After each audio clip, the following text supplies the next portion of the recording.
Theodore's village was a whisper tucked between two low hills and a river that always seemed to remember the sky. Houses leaned against one another like old friends, and the market square smelled of fried cassava and dust. It was the sort of place where time moved politely and loudly at once. Politely because nothing rushed, loudly because everyone knew everyone's business. He was a small boy in a world that measured worth by the coin jingling in a pocket and the size of a house. His hands were already calloused when most children were still learning to knot their shoelaces. After school, he would sling his satchel over one shoulder and head to the mechanic shop on the edge of town, where oil-smeared men taught him to listen to engines the way poets listen to the ocean, patiently, for the rhythm beneath the noise. It was necessary work. His mother hummed while she cooked, and she was all the family he had besides the stubborn silence of a photograph on the mantel, his father's face, stern in black and white, staring through grief at a little boy who had lost a protector at 7. People in the market spoke as if destiny were a closed ledger. Dreams are for those with spare time and spare gold, they would say, tapping their chests as if to prove a point. Theodore learned to fold his desires away like a letter between pages. He smiled, nodded, and walked on, a practiced smile that never reached the corner of his eyes. Inside, a different story was being written, quiet, stubborn lines that refused to accept the neatness of adult verdicts. From the shelves of the small, second-hand library he frequented on Sunday afternoons, Theodore took books about lions. He read about their kingdom of grass and sun, how they carried calm like a cloak and thunder in a breath. To him, the lion was not just muscle and manner, it was a promise. He imagined his own chest filling with that same courage, a roar that might rattle the ache from his bones and the pity from other people's mouths.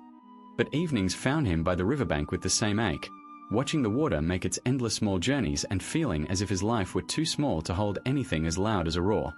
One thin summer evening, when the sky bruised purple and the village dimmed into the hush of chores done and lamps lit, an old man joined him on the river's edge. He moved with the slow certainty of someone who had practiced walking across loss and found steady ground. "You look like a caged lion," the man said without preamble. Theodore blinked. He had been called many things, lazy, practical, foolish, but rarely poetic. "What do you mean?" he asked. The old man's smile was a small, unfinished thing. "A caged lion gathers dust in its own fur," he said.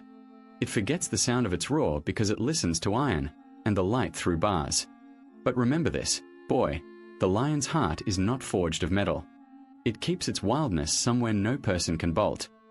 Theodore let the words land on him like a stone dropped into still water. The ring of the stone broke the surface but did not shatter it. Beneath the ripples, the river moved on the same. Something warm woke inside his chest, like the first stubborn ember when you blow on the coal. "Do you think I can be free?" he asked, voice small with the fear that answers might be as practical as the people in the market. The old man's eyes, pale and steady, met his. "Freedom is not a gate you open once. It's a task you do each morning. Break one small bar at a time, and you will find the bars were never as strong as the truth that lies beyond them." He tapped the earth with his cane. "Don't waste your roar in waiting. Use it to carve your path." That night, Theodore hardly slept.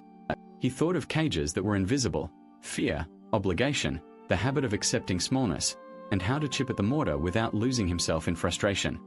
He promised himself the way kids promise themselves great things before they understand how many steps lie between a vow and its keeping. He vowed to learn, to work, to let that ember become a steady flame. If courage had a currency, Theodore paid it in small coins, extra hours studying by kerosene light, afternoons staying late to learn the names of parts and their secrets, mornings delivering repairs before school. He learned geometry from an engineer who came occasionally to fix the water pump. The engineer talked less and showed more, sketching load paths and forces on a scrap of cardboard. Theodore listened until the lines wrote themselves inside him. He learned better English when a traveling teacher pulled him beside the school chalkboard and taught verbs with a patience that smelled like tea. Nothing about the climb was swift. He cried in the dark sometimes, the kind of crying that makes a person forgivable to themselves. He felt anger, at his father for leaving, at the tongue of the village for speaking small things aloud, at his own hands when they were clumsy, at the slow cruelty of poverty. But he also learned to transform that anger, to make it a method. Each ache became a lesson in leverage. What force, what angle, what persistence would loosen the next heavy bolt holding his life in place? Years went like seasons in a hand-turned yearbook. Theodore earned a scholarship to a distant technical university, an extraordinary thing that the town retold like a myth. He left with a backpack of patched clothes and a heart packed with lions. The city shocked him with its speed and strangers, but it taught him discipline with a blunt, honest fist. He studied until the sun and moon joked about his devotion. He learned to design engines that breathed more cleanly, to calculate beams that did not bow, to coax efficiency out of stubborn materials. When he returned to the village, it was with blueprints in his bag, tools in his hands, and the quiet reserve of someone who had been taught both patience and the necessity of asserting yourself. He opened a small engineering workshop near the market, first just a bench and a poster illustrated with a simple slogan, "Build to Rise." He repaired pumps, designed modest irrigation systems, taught boys and girls who wanted to know why bridges bend and why beams must be true. He hired the slow boys who had once been him, kids who were clever with their hands and cleverer still with dreams they could not buy.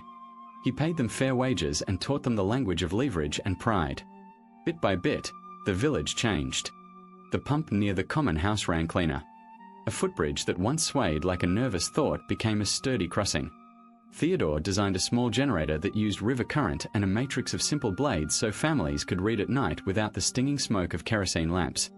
The same mouths that had once called his dreams childish now said his name with a tilt of respect. "He is like a lion," they said. "He taught us a roar." One afternoon, many years after the night by the river, Theodore walked back to that very bank. The river had memorized his footsteps. The bridge hum and the laughter of children tuning new lights carried softly behind him. He sat on the mossy stone, the old photograph of his father tucked into his wallet like a talisman. Wind found his cheek like a familiar hand. The old man who had spoken to him sat there with him, as if the river had arranged for them to meet again.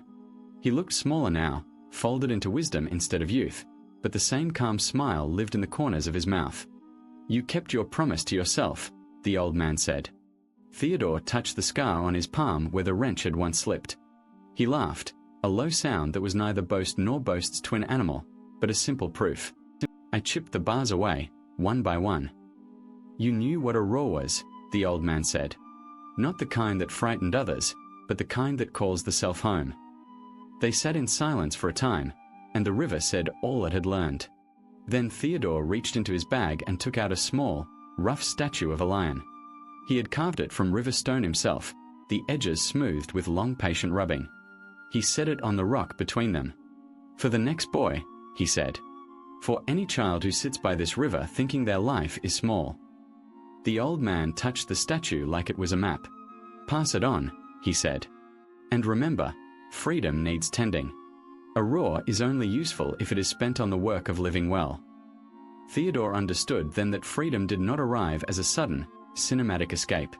It arrived in the quiet, habitual acts of courage, teaching, inventing, refusing to be numbed by the voices that say you are less.